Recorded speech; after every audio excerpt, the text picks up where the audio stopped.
Hey credit warriors, welcome to the show. And this is a bit of a reaction video for you today because a couple of weeks ago this video came out from the Wall Street Journal entitled Why Banks Bet on Big Risky Credit Card Partnerships. And it is talking about co-branded credit cards, of which there are many on the market, such as the Bilt credit card, the Apple credit card, and many that aren't around anymore, as you're going to see later in this video. So I thought I'd do a little bit of a reaction to that video, so let's get right into it. As much as $10 million. That's how much Wells Fargo is losing every month thanks to this credit card. So that is talking about the Bilt credit card, which if you don't know, it is a credit card that allows you to earn Bilt points paying rent to any landlord, okay? You can already see that's probably costing banks money. The $10 million, it comes from a Wall Street Journal article. That figure comes from their article, which was one of those articles with people with knowledge of the situation, okay? According to those people, Bilt has lost as much as $10 million. Not necessarily every month, $10 million, but that's probably their worst month, my understanding. Despite high-profile failures, these types of credit card partnerships make up 62% of the portfolios of the largest issuers in the U.S. So it is true, maybe not for people watching this channel, because I know a lot of our viewers, they like those credit cards with transferable points, okay, like Chase Sapphire Preferred or whatever. But the sort of normal consumers in the US, a lot of people do have, for example, the Costco credit card, the Amazon credit card, Walmart credit cards, etc. And that's just because when they're shopping, they get offered the credit cards and they sign up, all right? I remember trying to sign up for the Macy's credit card back in the day and my credit score was so low I got denied. Brands that have credit card partnerships run the gamut, from airlines to retailers. Yeah, that's right. And, you know, so they mentioned retailers, but also airlines. That is such a huge sector of the market, okay? Because whenever you go on a flight these days, they often offer you a credit card, and they also offer you a credit card if you sign up on the plane. There's normally a better sign-up bonus than you would get on the ground, okay? It's kind of a sneaky little thing, and they got you there. You're on the plane, you got nothing to do. You might as well sign up for the credit card, okay? Some of the biggest ones would be, well, obviously the three major carriers, okay, American Airlines, Delta, and United. You know, American Airlines is partnered with Citi, and they have a credit card with Barclays, actually. They have a whole series of cards with both banks. United is with Chase, and Delta is with Amex. Those two are huge partnerships. Customers earn rewards, anything from discounts to a free hotel night. And the banks that team up with brands to issue the cards are looking to cash in on that loyalty. Right, so the banks who are issuing, like let's say Chase, issuing the United cards, they actually have to buy the rewards from United, okay? So it actually costs them money to do this. But like it said, in return, they're looking to upsell you to other things. So if you get a United card through Chase, well, you're in their system then, okay? They've got your information, you're using a Chase login to the Chase website to access your card account, and within that whole process, they can sell you on other things. Amazon is the brand in the partnership. Visa is the card network, and Chase is the issuing bank. Okay, so that's giving you another explanation of it pretty clearly, actually. Amazon is the brand. Visa is the network, okay? They make money when you actually swipe the card, merchant fees, okay?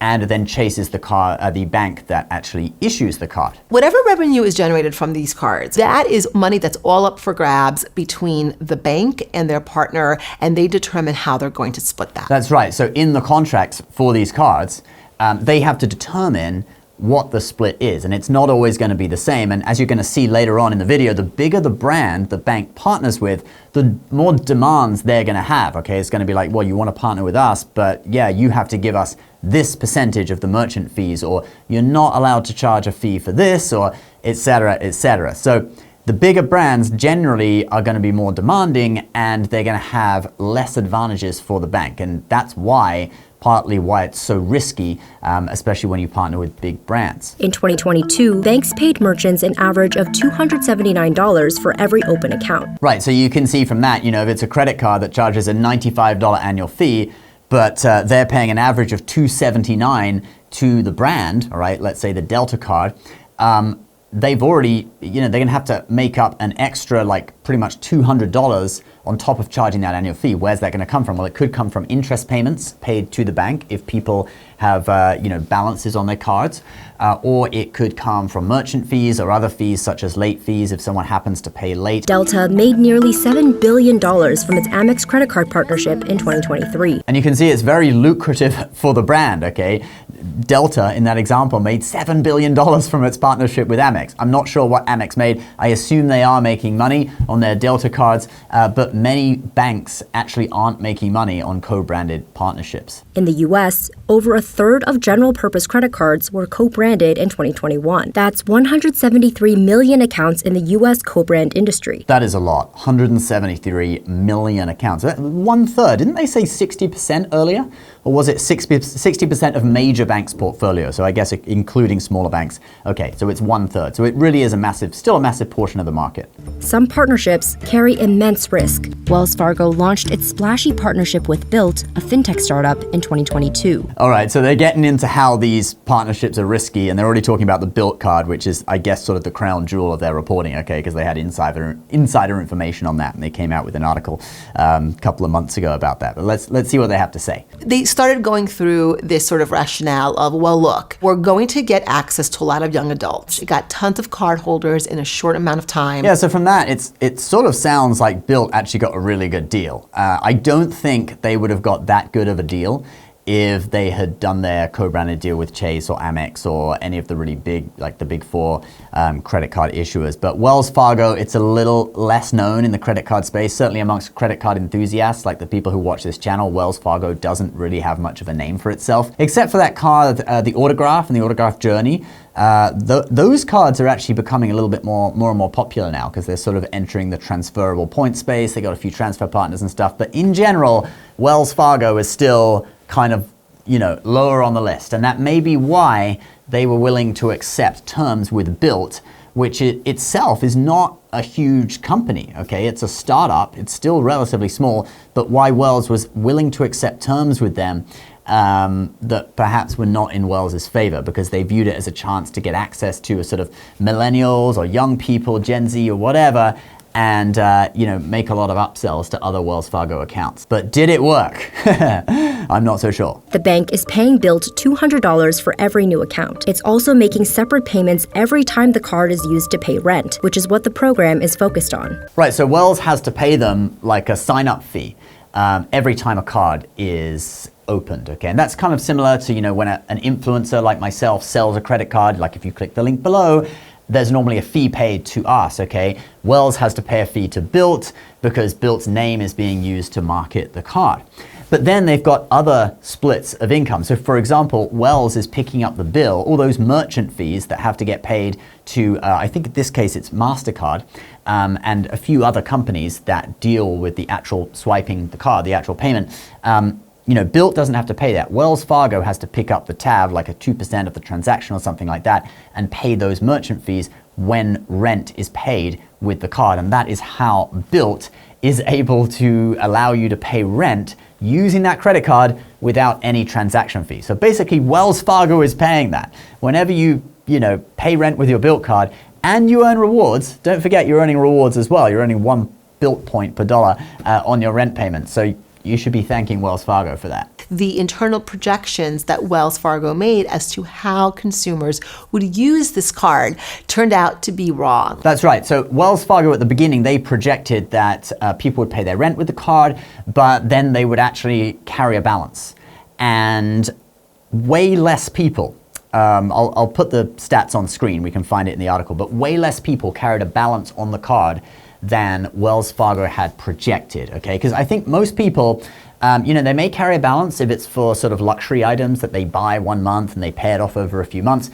But rent payments tend to be something that people really build into their budget, whether it's rent or mortgage. I know for me, that's kind of like the base transaction each month in my budget, okay? Rent payment, car payment, those are the things that I cannot, borrow to pay, all right? They're like built into the budget each month. I mean, I advocate paying off credit cards every month anyway so that you don't pay any interest at all. But even more so with like rent and mortgage, it's the one kind of set in stone thing that you pay it with, say you're using the Bilt card, you pay your rent with it, boom, you transfer money from your bank to pay that off. It's like very, very clear. And I think Wells Fargo didn't anticipate that people would be so disciplined with that. And then also, you do have to use the Bilt card 5 times a month to earn any rewards at all. So I'm sure people are using it 5 times a month to get the rewards, but those are probably small purchases. With many people, they're probably mainly using it for rent, using it for for dining purposes, dining purchases on rent day because it's double points on the first of every month, maybe a few other purchases to get the 5, and then maybe they're putting it away for the rest of the month. So it was not what Wells Fargo anticipated. And now the Wall Street Journal goes into a few other examples. Let's check it out. Apple and Goldman Sachs announced the Apple credit card in 2019 to great fanfare. Balances on the card grew to over $8 billion.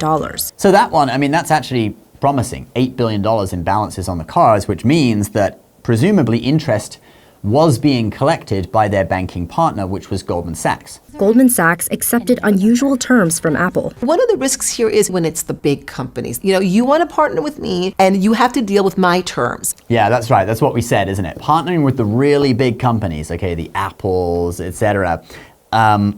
They make you agree to certain terms. And some of the terms with the Apple Card partnership, from my point of view as a credit card YouTuber, credit card reporter, were pretty ridiculous. Agreeing to Apple's terms, like not charging late fees or selling customer data, meant losing valuable income streams. So yeah, with that, I mean, not charging late fees, a late fee is standard. I've never paid a late fee because I always pay on time. But if you do pay late, I mean, it's your fault. You paid late. Why is not charging a late fee a selling point for a card, right? It's not a good habit to pay late. To be honest, it's good if there's some kind of forfeit, some kind of fee for it.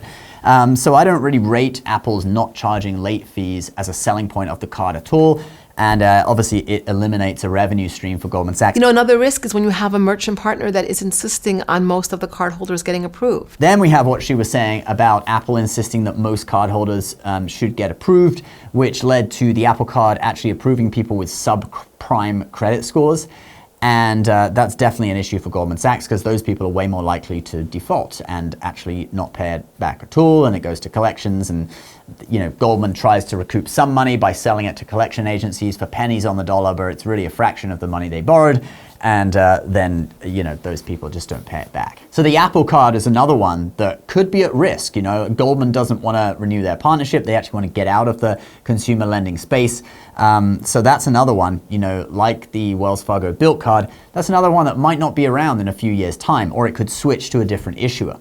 In May, Walmart and Capital One ended their exclusive credit card partnership several years before the contract was slated to end. Yeah, so that's an example of one that actually has already ended, the Capital One Walmart partnership. The decision came after Walmart sued Capital One in 2023, alleging that the bank didn't meet certain terms of the contract. It probably wasn't working out well for Capital One, I'm guessing, although that mentioned that it was actually Walmart that sued Capital One, but maybe they weren't meeting terms because they weren't making enough money or something and they wanted to get out of it. I'm not totally sure with that one, but it was ended. The economics of these partnerships tend to favor the brands. In all likelihood, 2/3 or 3/4 of the total revenue that's generated by this will go to the brand partner. That's right. So kind of a conclusion of this video is that these partnerships generally favor the brand. Like that guy said, 2/3 to 3/4 of the revenue generated goes to the brand partner.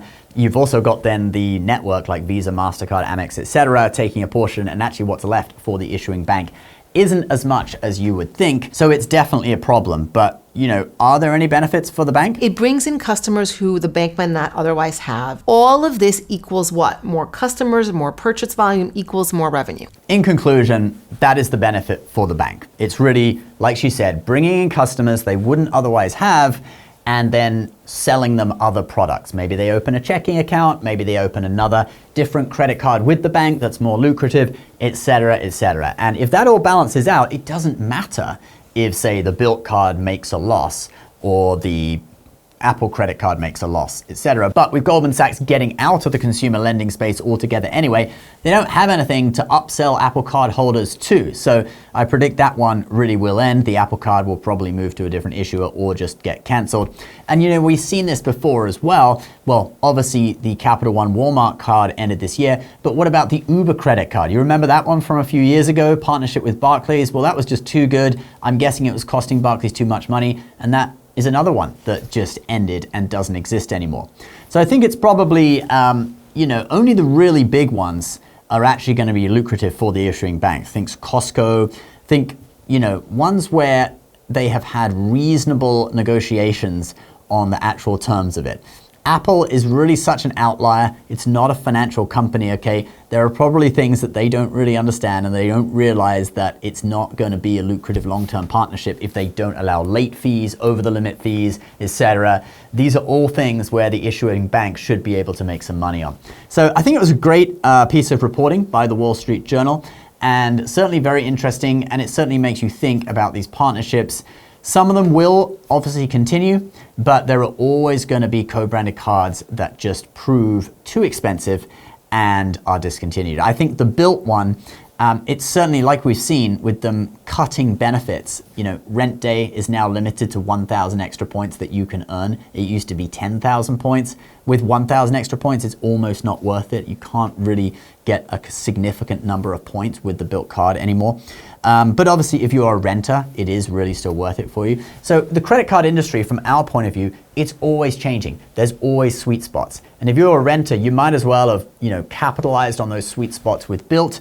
And now maybe the card is being devalued. It's not as good anymore. Well, you're going to move on to the next thing. And normally when cards are first launched, that's when they are at their best, okay? And then as, you know, the years go on, the banks want to make money from them, so they have to cut benefits, and then we move on to another card. Maybe we still keep those cards, use them sometimes for certain things, but our new, you know, one that's earning us loads of points and rewards for free travel is going to be a different one. Anyway, guys, let me know what you think. Leave your comments below. Also, if you are interested in any of the credit cards I recommend on my show, there are currently some cards out there that have great welcome bonuses. For example, the Chase Ink Business Preferred, 120,000 points, okay? Worth $1,500 in free travel at least. Then you got the IHG Rewards Premier card. They're currently offering 5 free nights at IHG hotels as their welcome bonus as well. I will put links to both of those cards and a few others below for you to learn more about. If you want to support our show, using links to learn more about these cards is a great way to support us at no additional cost to yourself. Please subscribe to the channel if you're new. We'll see you next time.